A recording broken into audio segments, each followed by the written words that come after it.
자, 오늘 분석해 볼 기업 바로 아이로보틱스입니다. 이 회사 정말 흥미로운 지점에 서 있어요. 한쪽에서는 테슬라의 파트너가 될 거라는 엄청난 꿈을 이야기하고 다른 쪽에서는 그거 그냥 신기루 아니냐? 이런 냉정한 목소리가 나오거든요. 과연 진실은 뭘까요? 오늘 한번 제대로 파헤쳐 보겠습니다. 그러니까 핵심 질문은 바로 이거죠. 아니, 그 작은 필름 회사가 어떻게 테슬라 휴머노이드 로봇의 심장이 될 수 있다는 거요? 이게 말이 되는 소리일까요? 이 거대한 꿈과 차가운 현실, 그 양면을 오늘 우리가 한번 제대로 들여다볼 겁니다. 자, 그래서 오늘은요, 먼저 이 회사가 어떤 기로에 서 있는지부터 보고요. 그 다음에 투자자들이 꾸는 꿈, 즉 밸류 체인을 살펴본 뒤에 현실은 어떤지 냉정하게 점검해 볼 겁니다. 그리고 마지막으로 결론과 함께 가장 중요한 매매 전략까지 정리해 드릴게요. 자, 첫 번째 파트입니다. 아이로보틱스. 이 회사가 지금 어떤 기로에 서 있는지부터 보시죠. 산업용 필름 회사에서 휴머노이드의 미래로. 정말 극적인 변화인데요. 이 회사를 보면요, 마치 두 개의 얼굴을 가진 것 같아요. 과거 그리고 현재의 캐시카우는 뭐냐면 바로 이 PE 산업용 필름 사업입니다. 현대나 LG 같은 대기업에 납품하니까 안정적이긴 한데 아시겠지만 성장은 꽉 막혀 있죠. 그런데 미래는 완전히 다른 그림을 그리고 있어요. 바로 휴머노이드 로봇 부품, 그것도 테슬라 옵티머스를 타겟으로 하는 어마어마한 베팅을 하고 있는 겁니다. 안정적인 제조업에서 갑자기 팹리스 설계 회사로 점프하려는 거죠. 그럼 도대체 뭘로 이 큰 그림을 그리냐? 바로 하모닉 드라이브라는 겁니다. 이게 뭐냐면요, 첨단 로봇의 관절이라고 생각하시면 딱 맞아요. 아주 정밀한 감속기 시스템인데 이게 있어야 로봇 팔다리가 부드럽고 정확하게 움직일 수 있거든요. 이게 얼마나 중요하냐면 휴머노이드 로봇 전체 원가의 3분의 1 이상을 차지할 정도예요. 그러니까 아이로보틱스는 지금 이 관절 기술 하나에 회사의 미래를 전부 걸고 있는 셈입니다. 자, 그럼 이제 투자자들이 왜 이렇게 열광하는지 그 꿈의 밸류 체인, 즉 낙관론의 근거를 한번 살펴보겠습니다. 스토리가 아주 그럴듯해요. 이 회사의 전략 딱 3단계로 요약할 수 있는데 이게 꽤 스마트합니다.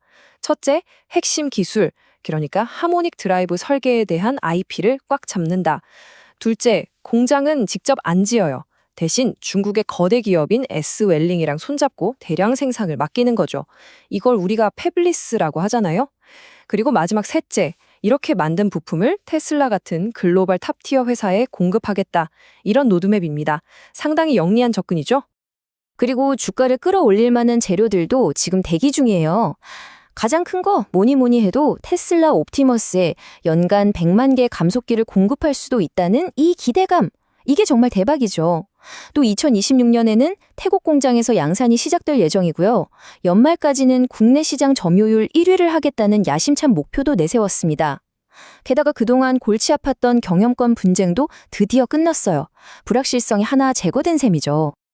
자, 지금까지는 정말 꿈 같은 이야기였죠? 하지만 이제부터는 정신 바짝 차리고 현실을 좀 들여다봐야 합니다. 과연 이 스토리가 너무 장밋빛이기만 한 건 아닐까요? 비관론의 근거도 만만치 않습니다. 사실 원본 자료에서는 아주 단호하게 말합니다. 아이로보틱스에 투자하지 말아야 할 이유는 명확하다. 라고요. 그만큼 투자하기 전에 반드시 알아야 할 치명적인 위험 신호들이 있다는 건데 한번 보시죠.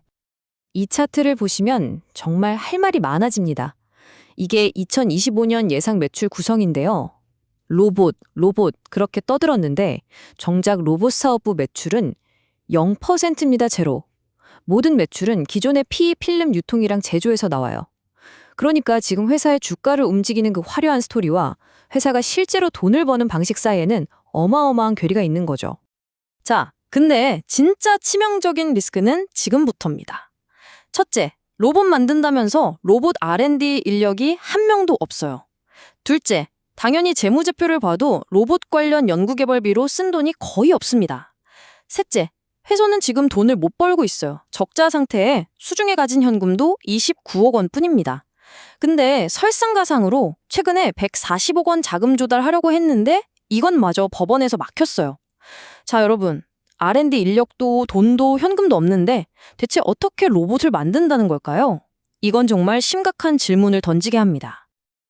네, 지금까지 꿈과 현실, 양쪽 얘기를 다 들어봤습니다. 그럼 이제 이 모든 걸 종합해서 데이터는 뭐라고 말하는지, 그래서 우리는 어떤 전략을 세워야 하는지 결론으로 넘어가 보겠습니다. 이 표가 모든 걸 말해주네요. 왼쪽의 낙관론, 즉 꿈을 보세요. 거대한 휴머노이드 시장, SLIG와의 팹리스 파트너십, 테슬라 공급 가능성 정말 화려하죠. 그런데 오른쪽의 비관론, 현실을 보면 어떻습니까? 로봇 매출은 제로, R&D 팀도 없고 돈도 없고 심지어 적자 상태에 현금도 부족합니다. 완전히 다른 두 개의 회사를 보는 것 같죠? 이게 바로 아이로보틱스가 가진 딜레마입니다. 그런데 재미있는 건 밸류에이션입니다. 이 표를 보시면 경쟁사인 SBB 테크는 PBR이 거의 34배에 달해요. 시장에서 그만큼의 기대를 받고 있다는 거죠. 근데 아이로보틱스는 고작 1배 수준입니다. 그러니까 시장은 너희 스토리 아직은 못 믿겠다라고 말하고 있는 거예요.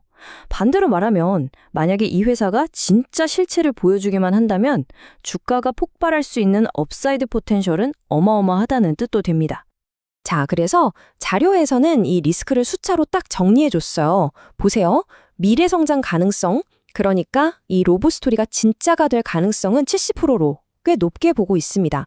그런데 단기 고점 리스크, 즉 지금처럼 주가가 급등했을 때 따라 들어갔다가 물릴 위험은 무려 85%나 된다고 경고하고 있어요. 이게 무슨 뜻이겠어요? 장기적으로는 좋아 보여도 지금 당장 사는 건 매우 위험하다는 거죠.